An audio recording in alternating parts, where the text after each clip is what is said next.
Farah is on the last leg of a long journey home. I think I left Somalia in the 1990 when the wars broke out, and this is the first time I'm coming back.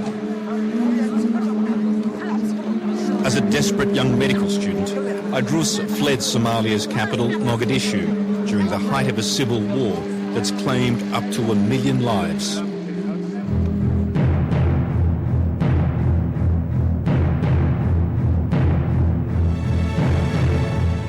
Since the collapse of central government in 1990, Somalia has become a byword for anarchy, and Mogadishu reduced to a wasteland, carved up by competing warlords.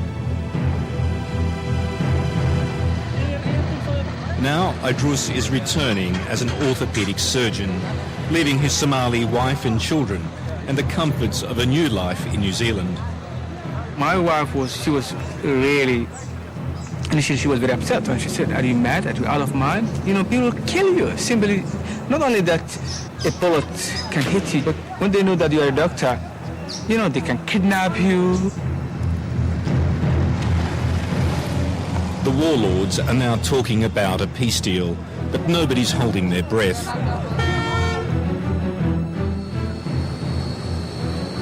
Somalia remains a no-go zone for international airlines. This beat-up old Russian charter plane provides the only air link with the outside world. Idrus is torn between apprehension, fear, and an urge to help his people. The reason that I'm going there is to help Somalis and try to do as much as I can, and what's in my mind is to make sure that those things happen.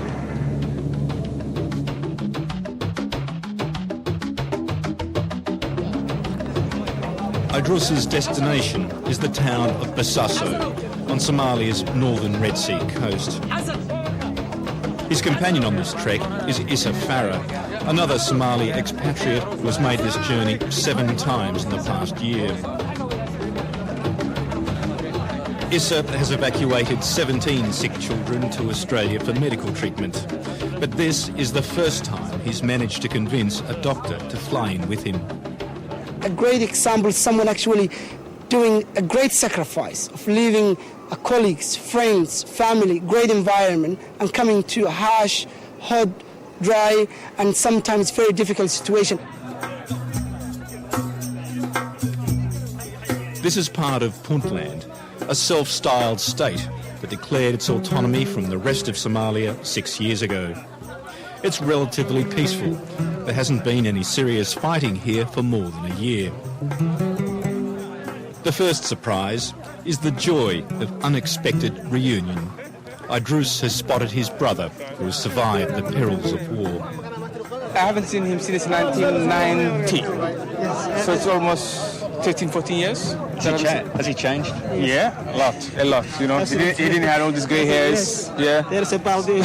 You know, he's balding. Yes. Yeah. But when he smiled, I recognized his smile. You know, that was the first thing that I recognized him. But yeah, it's already 14 years. I'm very excited. You know, there's a lot of catch up to do. There's also a huge task ahead. Idrus is here for only 1 month to work at the local hospital.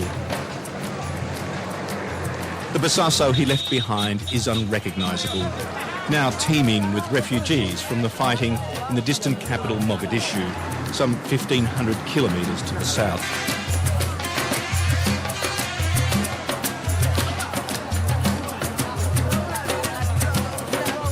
There's no real administration here, no planning, few facilities. What attracts people to Bosaso is Somalia's most precious commodity, peace. And of course this was a city of 5,000 before, and now suddenly become a city of 400,000. Because the refugees who came from Mogadishu to Bosaso, and everybody's trying to build a new house. And the infrastructure of the city really cannot cope with those huge population. And that's one thing that we'll also see in the hospital. Basaso Hospital is hopelessly swamped with patients. It now offers the only medical treatment for 500,000 people in this region. So we'll go and we'll show you the wards. Idrus is briefed by Hospital Director Abdullah Haysad Al-Massa, who faces a daily struggle to bring order to the chaos. She just had operation just now? Yeah. Okay. What do you need? What we need, we need a lot. Have a look. How many patients we are here are waiting for? We're having a shortage in drugs, in doctors, in everything. There's shortage in everything. So we need every help that we can get. Good morning, good morning. There's a quick hospital inspection and some bad news. A consignment of donated instruments from Australia has gone missing en route. But a shipment of beds from Melbourne has arrived. Patients will no longer have to lie on the floor. And roughly we have 1, 2, 3, 4, 5, 6, 7, 8, 9. 9 beds. There are other beds which are coming, but that shows that there's nothing. Empty room. Word of Idrus's arrival spreads rapidly. Patients are arriving from hundreds of kilometres around. He's the first orthopaedic surgeon, or bone doctor as the locals call him, they've ever seen. A specialty welcomed in an area where hideous gunshot injuries often receive little, if any, medical treatment. A desperately injured girl on a filthy mattress has been dragged across to block Idrus's path.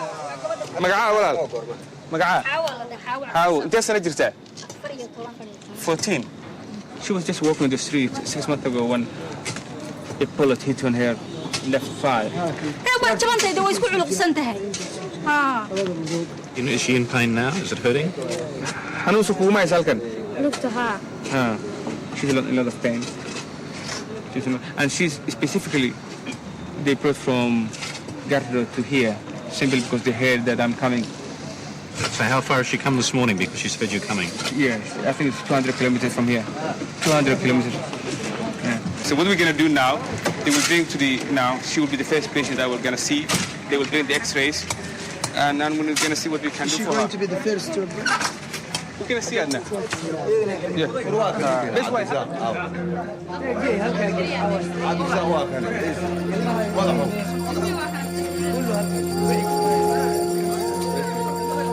With the crowd of patients steadily building, Idrus sets up an impromptu clinic.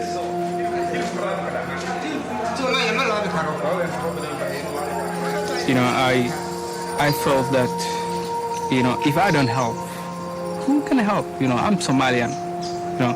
It's people like me who has to start doing something, Finally, Hawa returns.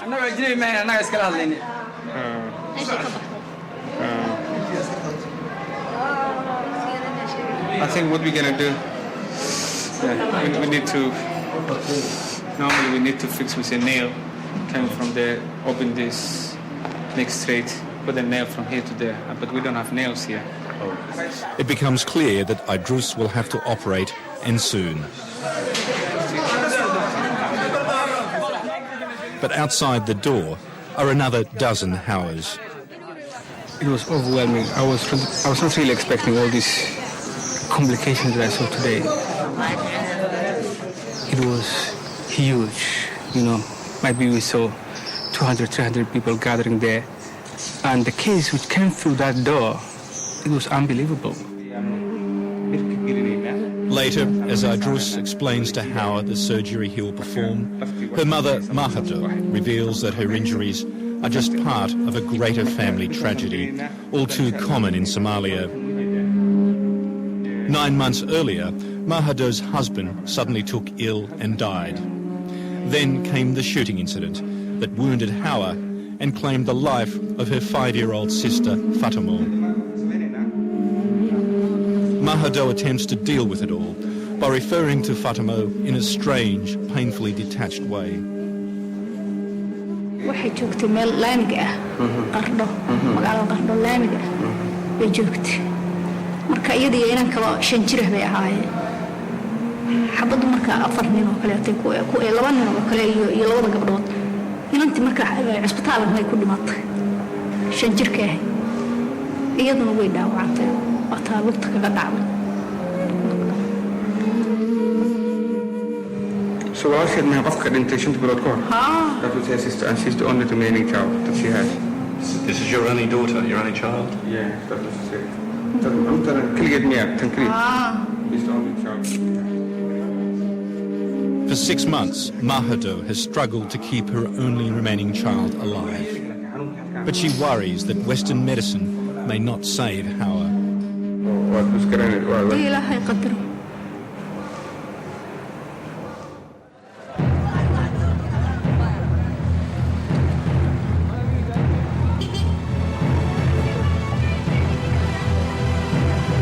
The peace of Bosaso is imposed by the gun, and the guns are controlled by a powerful warlord who not only rules this town, but all of Puntland. It's not democracy, but it's better than the anarchy that's engulfed Mogadishu and other parts of the country.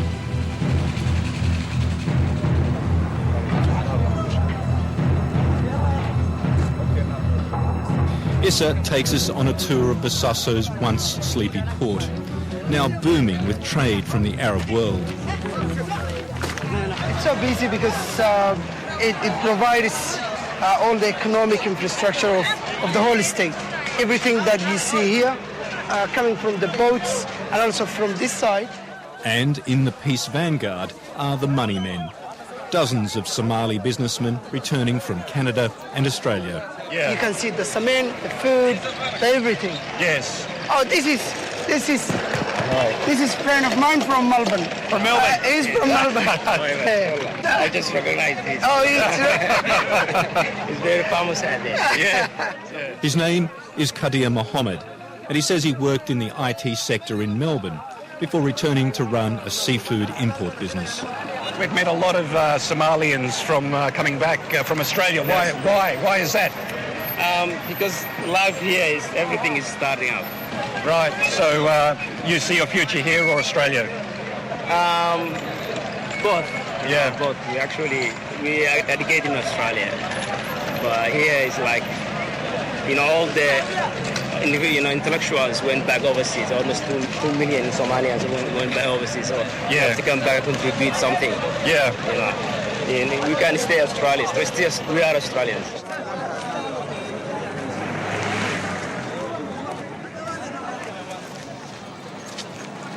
The local militia also displays entrepreneurial flair by controlling the flourishing drug market located directly opposite the hospital.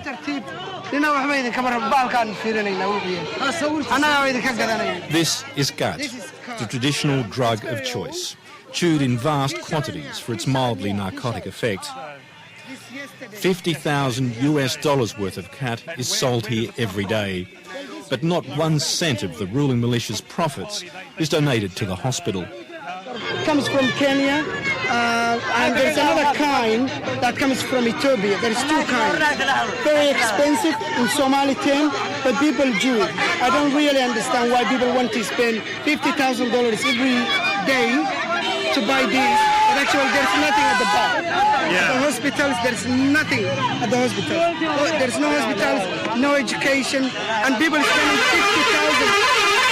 $50,000 every day, and that's really sad story. So these guys are very upset about us being here. Why is that? Bloody upset because they don't want anyone recording their stuff. So. Why? Why not? Well, because they see that probably the stigma of this drug. Hang on.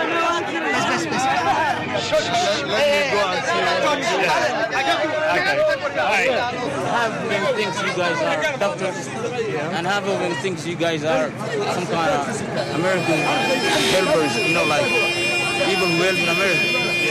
Like FBI, something like that. Okay, we're not FBI. We're not FBI. I understand, but they don't understand. Okay, we're going to go now. Okay. It's a case of mistaken identity, but as it turns out, a reasonable assumption to make. That's how it is. This is a Muslim country, and among the few Westerners still here, remaining largely out of sight, are American intelligence officers on the hunt for Al-Qaeda. Bosaso, and indeed all of Puntland, is ruled by warlord Abdullahi Yusuf, one of the great survivors of Somali politics. Since September 11, his authority has been further reinforced by his declaration that all his political opponents are either dangerous fundamentalists or members of Al-Qaeda. This has brought him the covert support of the Americans, who, according to local officials, maintain a small CIA-FBI post here. But even members of Abdullahi's own regime can see that while there have been a few low-level arrests of Arabs passing through here, there is in fact no Al-Qaeda presence here in Bosaso. Rather, it's a case of simply telling the Americans what they want to hear.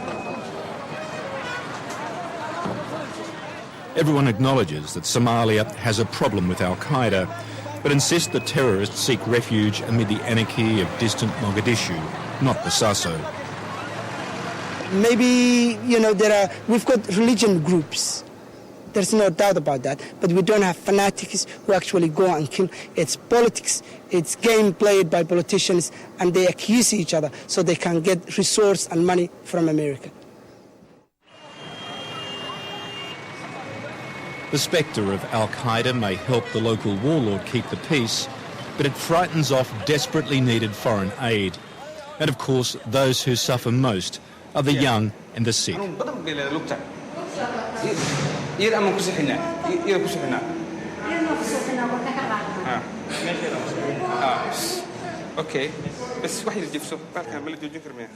is sedated as Idrus prepares to operate on her leg. But at Bosaso Hospital, everything is a compromise. Basically, the hospital has lost the running water yesterday, and we're going to use this water tank. This leg was shortened for 5-6 centimeters before. What's that, a power failure? They are switching the power. Yeah.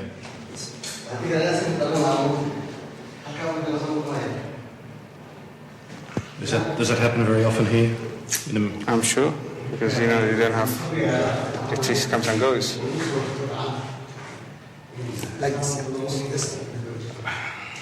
And then I'm going to put a stainman pin from here to this to the traction.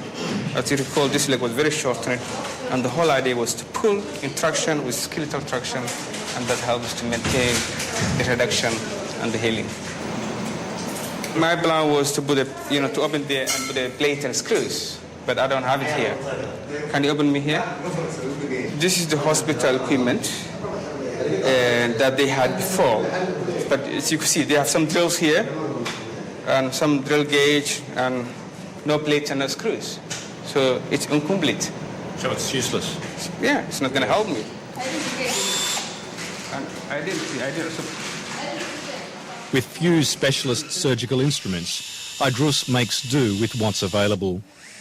The operation is swift and relatively simple. Worried about the risk of infection here, Idrus keeps major surgery to an absolute minimum. Hawa's 6 months of agony is finally over, and she's expected to make a full recovery.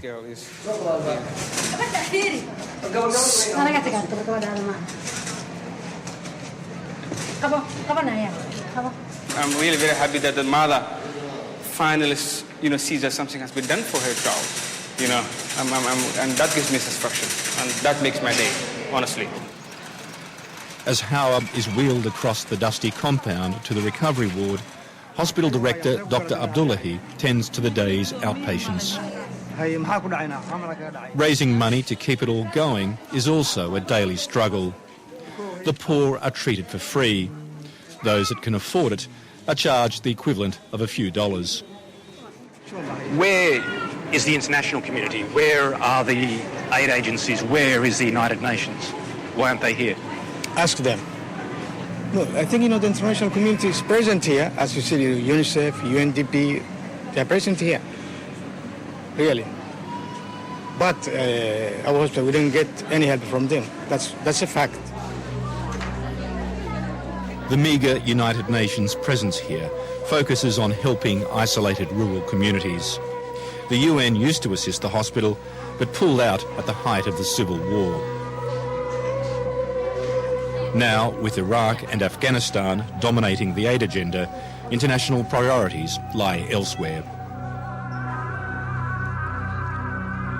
Western aid agencies may be suffering from donor fatigue, but there's no rest for Issa. He's about to fly back to Australia with another sick child.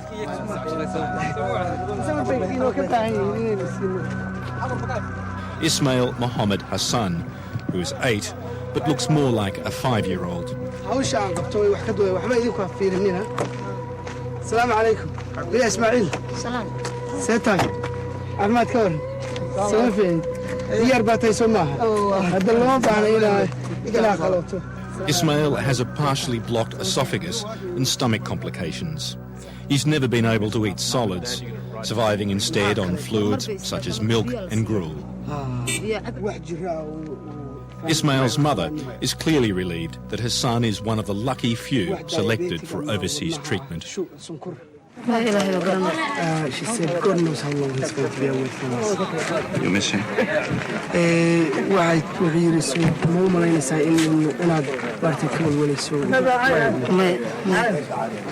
She said, no, I don't think, in good hands.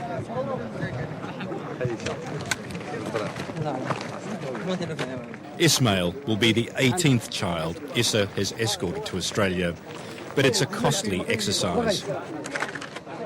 You send a child to Australia for $15,000 with everything, food and accommodation on top of that, and everything else, medication. That's almost $20,000, $30,000 per child. You can actually bring a team of doctors to come here for $30,000, $40,000, and they can operate 50, 60 different kind of surgeries, urology, plastic surgery, orthopedics, and things like that.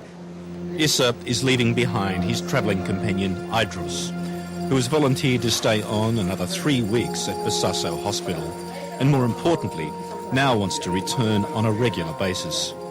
You know, I don't think that I have to just come one time and just go. I have to make a commitment, and my plan might be to come 2 times a year, train a local GP for simple fractures, for simple fixations, you know, how to diagnose certain things and how to do simple operations, and you know, keep doing that, because I have, you know, you cannot just come one time and just go.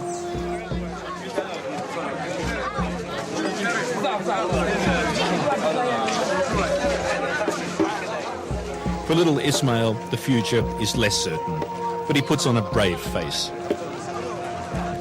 Do you know where you're going? Australia. Do you know why you're going to Australia? It's because of him. Tell me what you know about Australia.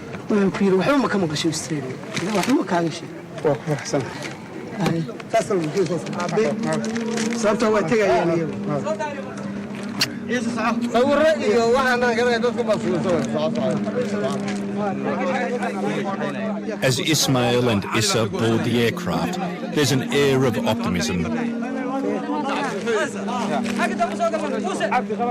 In Basaso, at least, there's been a relative peace for more than a year now. The question is whether the killing can be stopped in the rest of the country.